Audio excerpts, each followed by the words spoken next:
ये पहला कदम था उनकी तरफ से कि किसी की तरीके से जम्मू कश्मीर में हालात बेहतर बनाए जाएं और एक सियासी दौर शुरू किया जाए। इसके अलावा मैंने आपसे कुछ कहना नहीं। जब तक मैं अपनी जमात से बात नहीं करूंगा, मैं आपके सामने कोई और के बारे में कह नहीं सकता। बाकी आपको सब पता है, उमर साहब ने आप बहुत से वहाँ पे प्रेस वालों से भी बात की है और अखबारों में भी है वहाँ से। अगर आपने कुछ पूछना है तो पूछिए। डॉक्टर साहब, आप यहाँ गए थे अपनी पार्टी को रिप्रेजेंट करने and plus participants were also here, लेकिन जो आप प्रेस में बयान दिए कि आपने मुद्दों पे बात की, तो जो गुप्कार का स्टैंड था वहाँ वो आपने इंडिविजुअली अपनी पार्टी को रिप्रेजेंट की। So do we think that it is the end of the Gupkar alliance? This meeting was also the end of Gupkar alliance and plus why should the meeting be end of the alliance? and plus the acceptance of why should it be the end of the alliance? Why? Because nobody spoke as spokesman of Gupkar. You spoke लेकिन as अब individual. I didn't speak as एक second, Gupkar. हमें वहाँ पे alliance National के Conference हमें President. वहाँ पे अलायंस के तौर पे नहीं बुलाया गया था। अगर बुलाया गया होता तो अलायंस की तरफ से एक ही वहाँ पे बात करने के लिए बुलाए गए होते।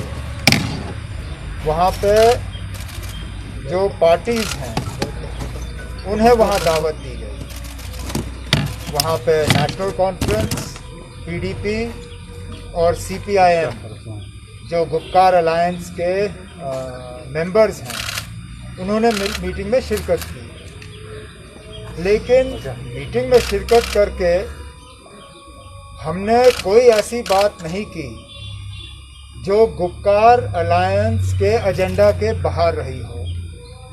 आखिरकार गुप्कार अलायंस ने क्या कहा है कि 5 अगस्त 2019 को हम कबूल नहीं करते और इसके लिए जो हमें कॉन्स्टिट्यूशनली, पीसफुली, लीगली, पॉलिटिकली जो हमें करना होगा, इसको अंडू करने के लिए वो हम करेंगे। अब ये बात वहाँ करके या मीटिंग से बाहर आके प्रेस के सामने कह के, तो गुप्कार अलायंस का जो एजेंडा है वो अंडू कहाँ पे हुआ?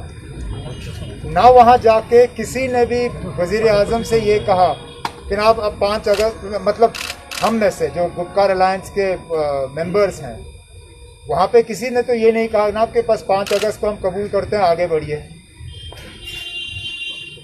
हमने कहा ना कि हम वहाँ लोग नाराज़ हैं, इस फैसले से खुश नहीं हैं, वो चाहते हैं कि तब्दीली हो। लेकिन अब हमें लोगों को धोखा भी नहीं देना है। हम अगर लोगों को ये कहें जनाब कि हम 5 अगस्त के फैसले का रिवर्सल जो है मोदी साहब से ही हासिल करेंगे, वो लोगों को धोखा होगा ना। जिन्होंने हमसे लिया, हम क्या लोगों को यही धोखा दें कि उन्हीं से हम वापस हासिल करेंगे? और साफ अल्फाजों में वज़ीर आज़म साहब के सामने न सिर्फ महबूबा मुफ्ती साहिबा ने, फारूक साहब ने भी ये कहा ना, बीजेपी को 70 साल लगे अपना 370 को हटाने का एजेंडा कामयाब कराने में। हमें अगर 70 हफ्ते, 70 महीने या जितना टाइम लगेगा, हम अपने मिशन से पीछे नहीं हटेंगे। तो साफ अल्फाजों में जो हमें कहना था कह दिया और वज़ीर आज़म साहब ने सुना। और क्या चाहते हैं आप?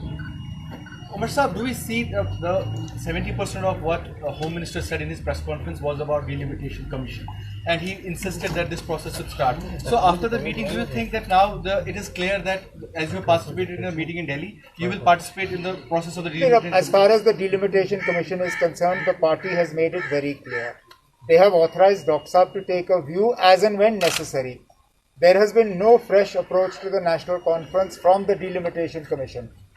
As and when the delimitation commission makes an approach to the national conference, Dr. Saab has been authorized by the party to take a view. And what will be that view?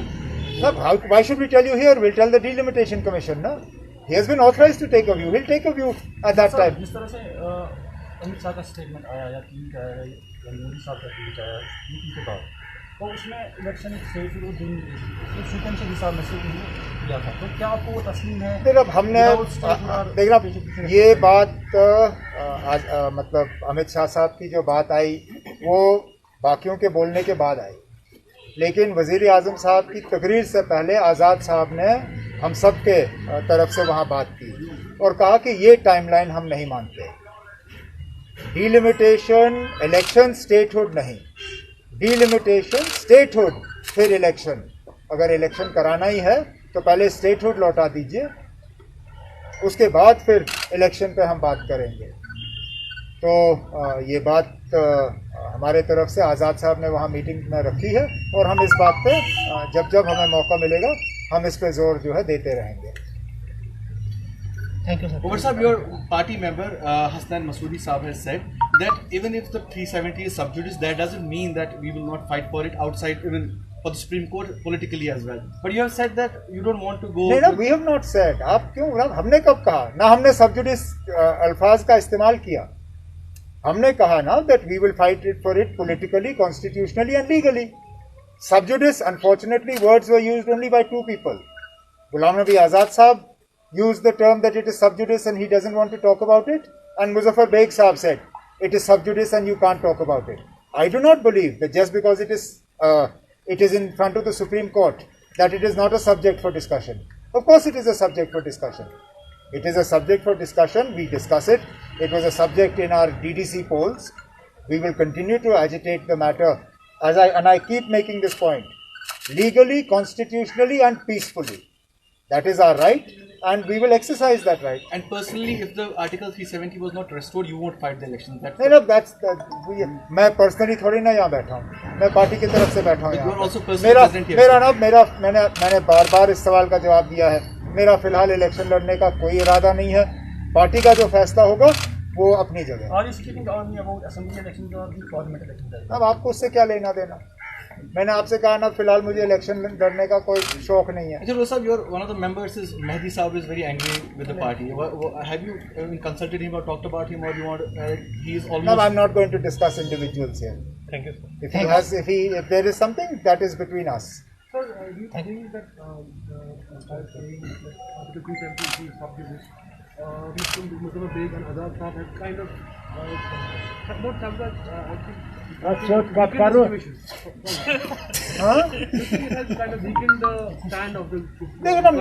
Neither of them are members of the Gupkar Alliance. Neither Muzaffar Beg was a member of the Gupkar Alliance.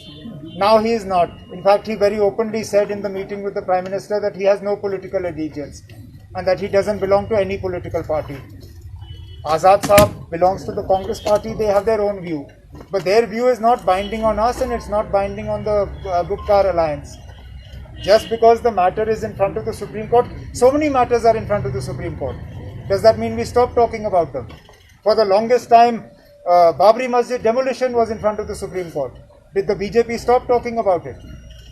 They continue to press their agenda on Ram Temple, and therefore, even if the matter is sub judice or in front of the Supreme Court, that does not stop us from stating our point of view, and we will continue to do that. Last one. Supreme court में सारा है, क्योंकि आप जो जम्मू कश्मीर वो आपने challenge किया supreme court में, तो all this things election statehood and follow after that वो उसी के दायरे में तमाम आते हैं। वो तो वैसे तो बहुत कुछ करेंगे और उसको कबूल नहीं करेंगे। Because we have challenged the entire. We have challenged the entire thing ना, but that doesn't mean we stop. मुझे बताइए ना, यहाँ के लोगों से आप बात करिए। अगर जम्मू कश्मीर की आवाम हमें ये कहती है कि ना जब तक सुप्रीम कोर्ट का फैसला नहीं आता है तब तक हमें कोई फर्क नहीं पड़ता अगर अस्पताल का कामकाज रुक जाए, अगर कोई डीसी किसी आम कश्मीरी को गिरफ्तार करे, सिर्फ ये उसकी खता थी कि उसने कहा कि मैं लोकल अफसर से बात कर सकता हूँ, बाहर वाले मुझे समझते नहीं हैं, और उसके लिए जेल भरा गया उसको। जो सख्ती हो रही है, जो बार बार यहाँ लोगों को तंग किया जा रहा है, बंद किया जा रहा है, ये सब हो रहा है। यहाँ जो एक ब्यूरोक्रेटिक अनचेक्ड एडमिनिस्ट्रेशन है, अगर जम्मू कश्मीर के लोग ये पसंद करते हैं और कहते हैं ना हमें ये बिल्कुल ठीक है, ये ऐसा ही रहने दीजिए जब तक सुप्रीम कोर्ट का फैसला नहीं आता, हम हाथ ऊपर कर लेंगे ना। लेकिन अगर यहाँ के लोग राहत की सांस चाहते हैं, अगर यहाँ के लोग चाहते हैं कि फील्ड में अफसर वो हो जो उनकी बात कर सके, जो उनकी बात सुन सके, समझ सके, जो उनके बच्चों की तालीम की उनकी फिक्र हो, उनके सेहत की फिक्र हो, तो फिर मुझे लगता है कि गाड़ी दोनों पटरी पे चल सकती है। वो लड़ाई हम छोड़ेंगे नहीं, लेकिन जहाँ जहाँ हम लोगों को थोड़ी बहुत मुसीबत से निकाल सकते हैं, निकालना चाहिए ना। Dr. Sir, were you conveyed for when will the next meeting be, or when will the engagement? How will it go forward? Any kind of Nothing is I fixed. tell you one honestly. No, don't do too much honesty. I am very frank about that. The meeting took place in a good atmosphere. It took place, and I made it very clear. The first Prime Minister of India promised us plebiscite, but went back on it. Narasimha Rao ji, before election, promised us autonomy and said sky is the limit, but not independence. We said we have never asked independence, we've asked for autonomy. He promised us on the floor of the house. Where is it? Thank you. So I said frankly, there is a level of mistrust, and that mistrust has to be removed. How you remove it, you have to take that. That is why even Dr. Karan Singh today, if you read the newspaper, has said that statehood must be brought forward. So let's not jump. Let's see what they do. How do they remove that mistrust? Or will they continue that mistrust? What makes you hopeful now? I cannot say more than this. That is enough.